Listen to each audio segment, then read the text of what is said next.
Hi, this is KareyBrown with Real Estate 101, and you are watching Real Estate Zoom across America. Today, my co-host here is Jon Wade. Jon is in Steamboat Springs, Colorado. How are you doing, Jon? Very good. Thank you for including me, Karey. So obviously I'm in Kansas, and this all started with let's compare central United States, Topeka, Kansas to other areas of the country and outside of the country. So we're basically breaking down the price for here versus where you are. We did have to modify some of my choices because they don't exist where Jon is. So, but when you see the views, you'll understand why. Okay, so first up, this particular property sold for $255,000 on the left. 3-bedroom, 2-bath, 1.5 bath, 2-car garage. Finished square feet was 2,795. Full basement, had a bedroom and a half bath upstairs. Taxes here for this property ran $2,672 a year, so $2,672. And this property was built in 1946. So Jon, tell us about yours. Well, we don't have a direct comparison. So here, being a resort town with limited supply and limited land, it's a little bit different. For $309,000 here, we have a 1-bedroom, 1-bath condo close to the mountain, on the shuttle bus to the mountain. These are primarily a locals condo, often an investment property, and sometimes a second home. These are pretty easy to remodel and make pretty nice. This was built in the early 1980s, and taxes would be just over $800. So at least they're on the way to the skiing, right? Yeah, very close. Not even a half mile, and it's on the free bus route, so it's easy to get over to. Next up, we have, oops, too far. We have this one. Okay, so here in my market, this is an upper end property. It sold for $390,000, 5-bedroom, 3-bath, 3-car garage, 5,075 square feet. The taxes on this house was $6,485 a year, and it was built in 1968. Really nice home. Jon, how does it compare to yours? Well, that is a beautiful home. Here in Steamboat, outside of a major fixer-upper, tiny cabin, entry level is about $500,000, and that's going to put you 25 to 40 minutes outside of town, either in Hayden like this home, or in Clark or Oak Creek and Stagecoach.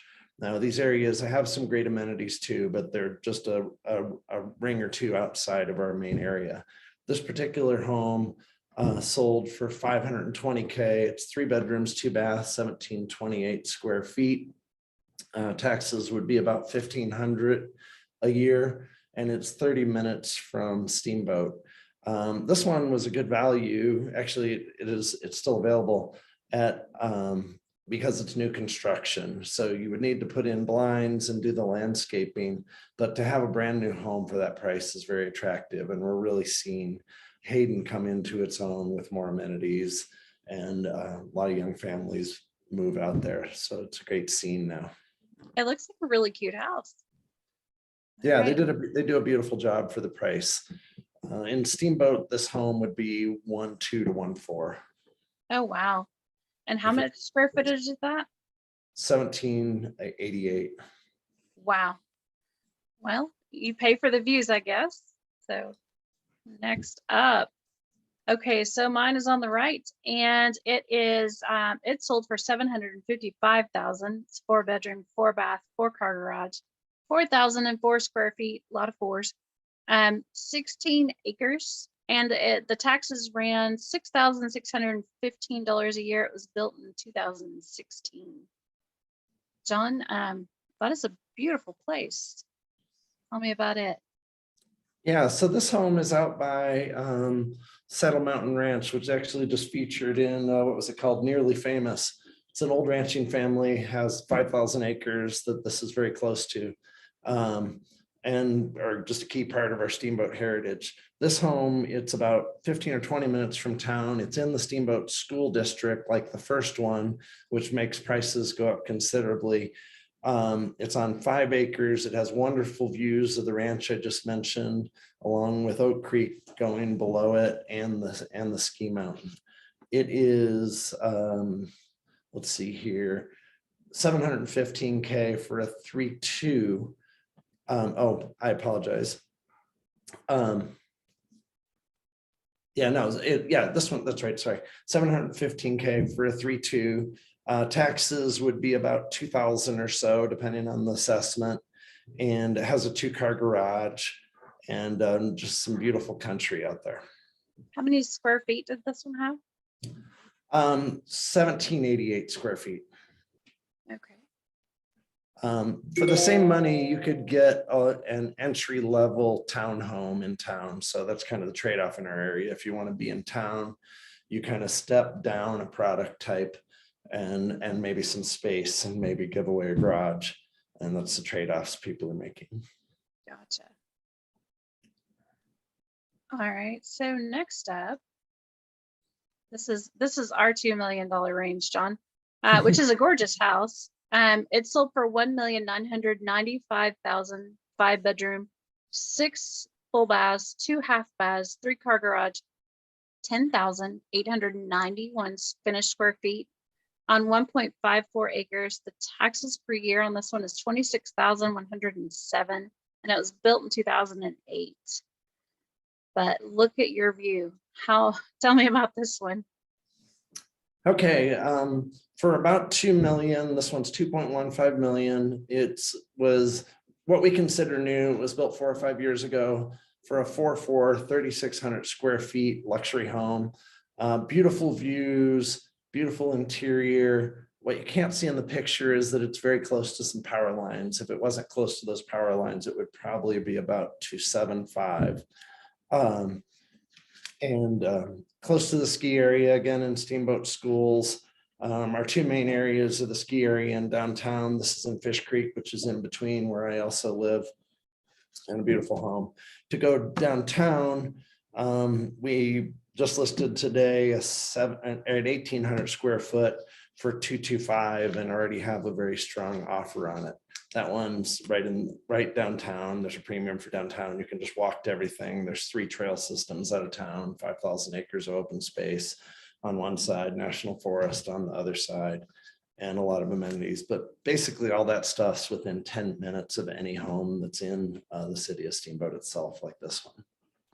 So you have those amazing views pretty much everywhere? It's very common to have views, not all the time. You might be facing a different direction or have trees, but great views are not hard to get here.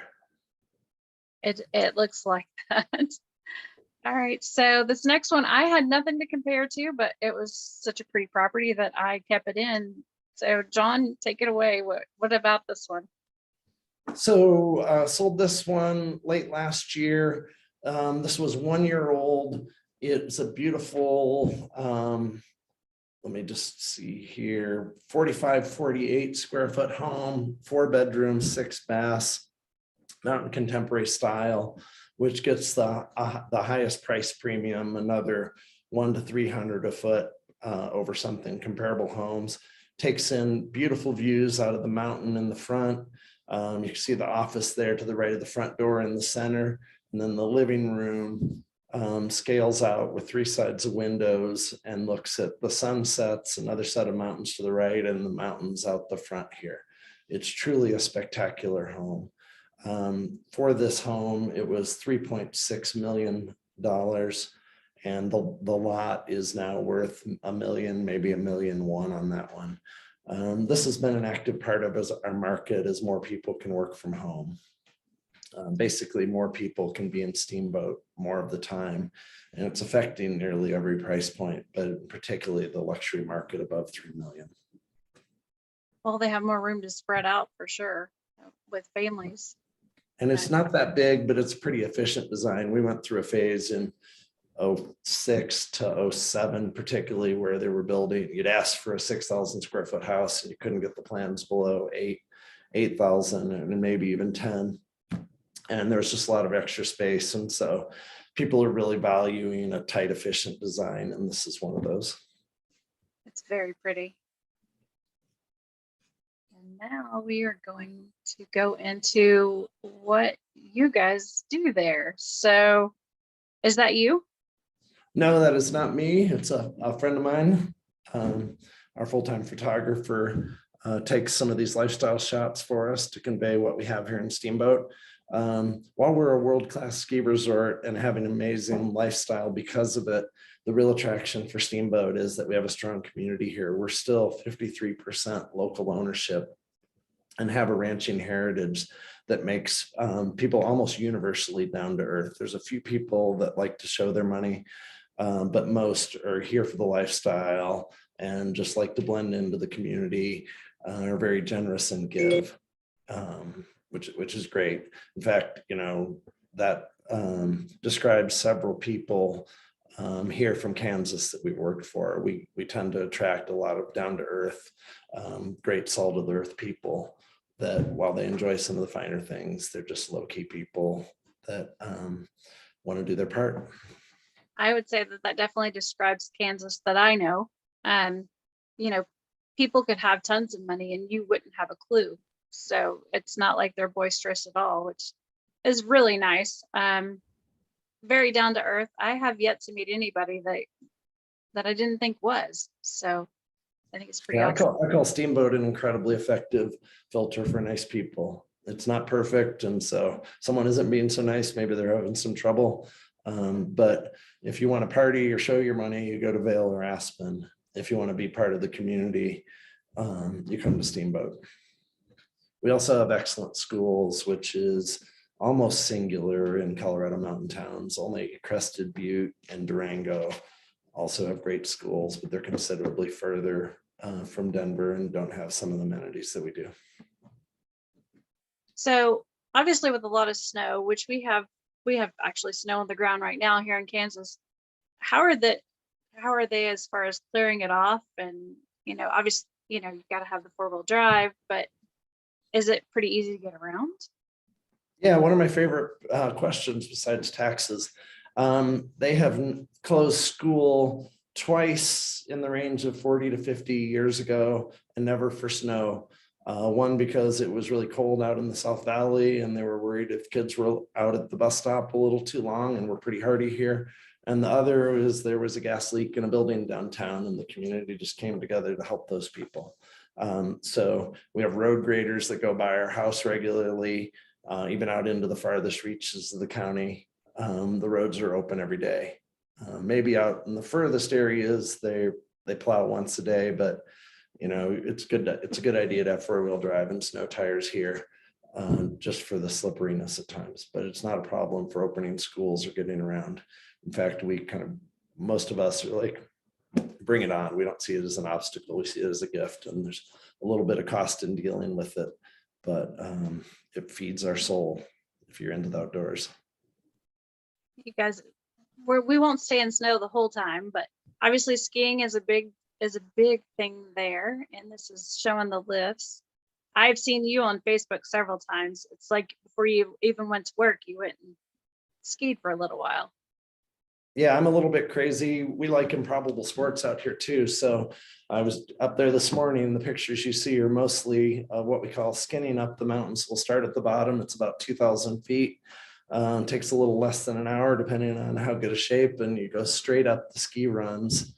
Get out a great workout, usually see the sunrise, or maybe you do it at sunset, and come down and you can still have a full day of work. Oh, wow. Allows us to keep some balance even in this crazy industry. And obviously very pretty views. Yeah, this is a pretty common view. This one in particular is from our house. It's what we call alpenglow. When the sun's hitting the mountain in the evening, it'll turn yellows and purples and orange, and it just never gets old. That's gorgeous. And there's not always snow there, so this is absolutely gorgeous. Yeah, the cliche is that you come for the winter and stay for the summer, but it's not a cliche, it's true. Spring, summer, and fall are absolutely wonderful. because you have much more time to do it. Our weather's awesome. We have very low humidity, almost no bugs. You can find them, but it's like, oh wait, mosquito. Wow, look, check it out, everyone. Instead of just slapping it. This particular photo is up near Pearl Lake in Clark.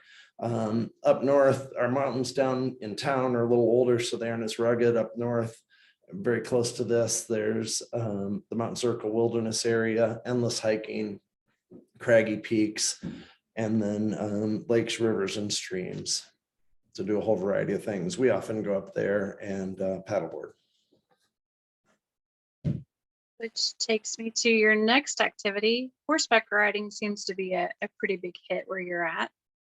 Steamboat was founded as a ranching town, and it's kind of, it's done a great job maintaining that culture with our local ranchers. They're incredible families that, you know, it's just hard to believe they lived in this area long ago when they were carting around in wagons.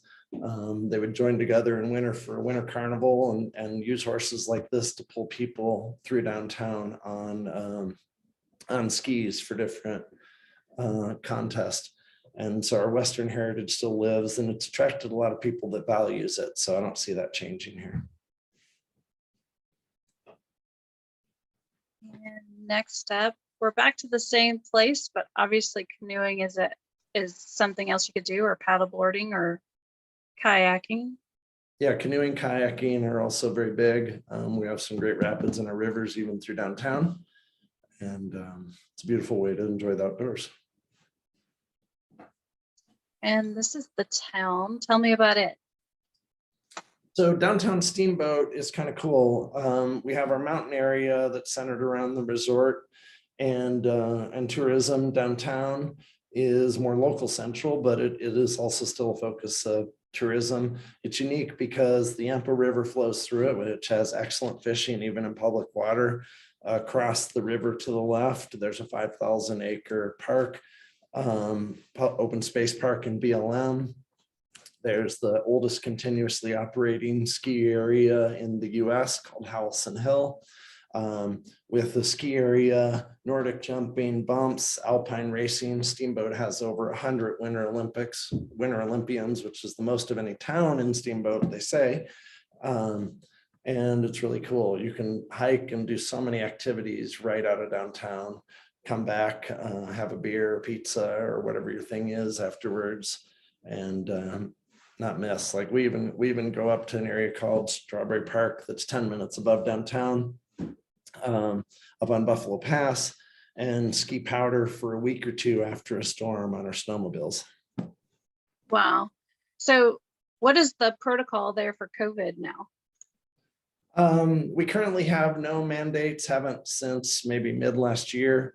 They encourage caution, whatever, but it stayed very manageable. People are pretty conscientious about it, but they're not overbearing rules. And so it's been an amazing place to be, even during the tightest of the lockdowns, because you could go out and skin up the mountain in the morning, or go in the backcountry, or go on a bike ride, or anything like that. Actually, even being busier the last couple of years, have kept up a great regimen of outdoor workouts. Our workouts are all outdoors. There are a few people that go to the gym. I don't quite understand them, because there's so much that you can just go out and do on your own with no restrictions, COVID wise, and great sports diversification, I call it.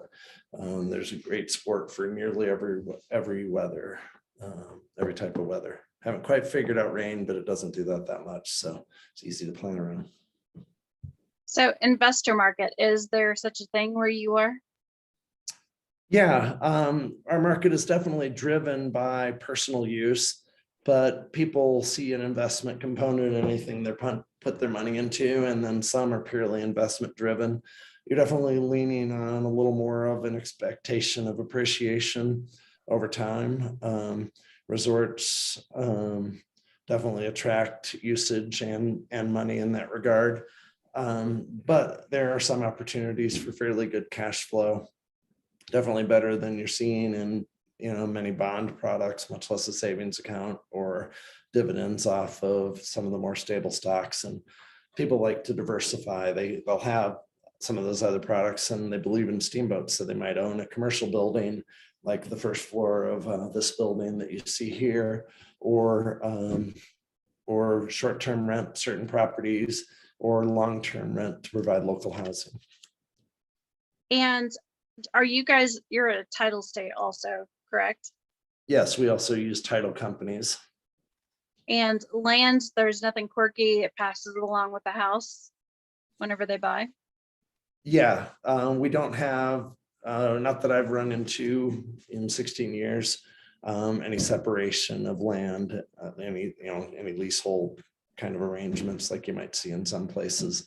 When you get out into the county, we think about mineral rights and water and grazing and different things like that.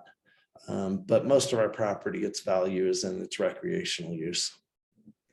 See, That said, there's a lot of incentives and lower taxes. You could have a 20 or $30 million ranch that's taxes are under 1,000 because they keep them low so that the ranching families continue to maintain it. That doesn't mean that everyone is a local ranching family that owns that type of property, but it does make it much easier for those legacy ranch families to keep things together. That's awesome. Yeah, it's a wonderful balance that they've struck. So this is a realtor to realtor question. Most people wouldn't understand it, but do you guys have an MLS? Yes, we have an MLS. And so that's, very common in the US, basically where you can see all the details of the property and express interest and go from there. We have a tight realtor community. We're a town of 12,000, county of about 25,000. We have about 400 realtors, but about 80 of them do The bulk of the work. over 80% of the business, if not 90.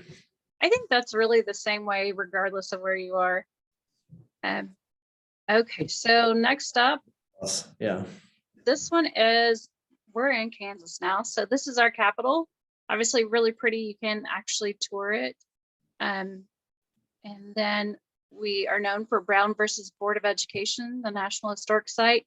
You can actually go in. It's a museum and see what the school was like. And Evel Knievel. So you guys have got your dangerous sports. We have his stuff from his dangerous sports. And then obviously we have a really pretty high school here. It's Topeka High. You can tour it. You have to actually schedule an appointment, but this is actually a high school. Most of it's not being used, but there is still active school going on there. That's stunning, like a university would be. Absolutely, and it's a high school downtown. This is Lake Shawnee, and we have several lakes around us, but this is actually in Topeka.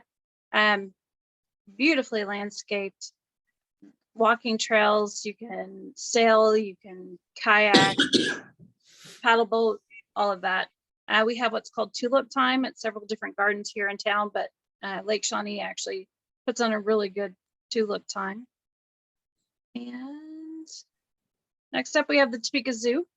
So there's tons of extra structures there that, like the Japanese garden, you can actually ride the train with your kids. It's really, really nice. Definitely something you don't want to miss if you come to Topeka. And then we have the Great Overland Station. We actually still have active trains that go out through the Overland Station. And inside is absolutely beautiful.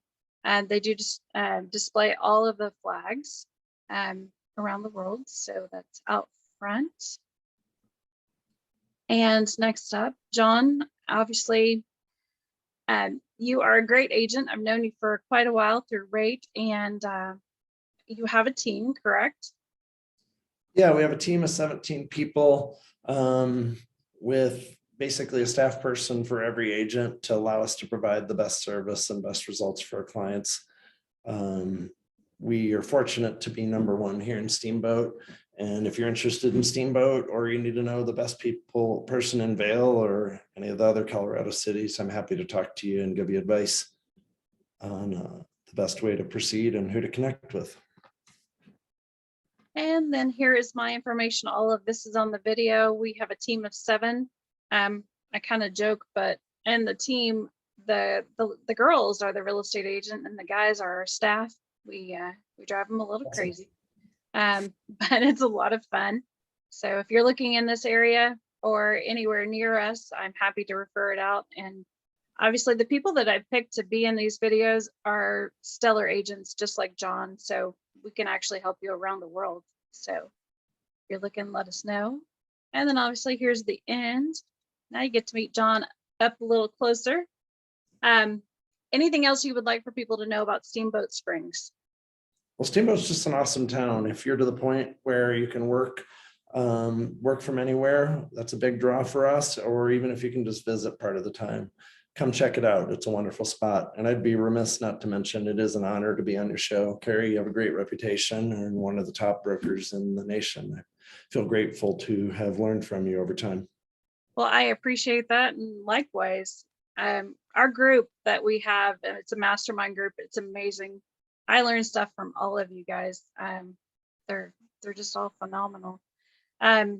So if you're looking at Topeka, obviously we do have things to do here. We do not have mountains, but we do have beautiful trees. We have all 4 seasons. It could all happen in the same day. So just stick around if you don't like one. But definitely, yeah. And the views, I mean, your trees, you're just like ours, except for you have more. But definitely both beautiful places, and I'm really not that far from you. So if you wanted to live in both, we could get you taken care of. And I want to thank you again for coming on. And thanks for joining us on Real Estate 101 and Real Estate Zoom across America. And the whole point of this is to help you find out if you want to live somewhere else now that most of the world has gone virtual. So Steamboat Springs is a beautiful place, as is Topeka. Thank you so much, Karey, and I look forward to seeing you this spring. I think late April, right? Yeah, that's the plan. Thank you. Cool.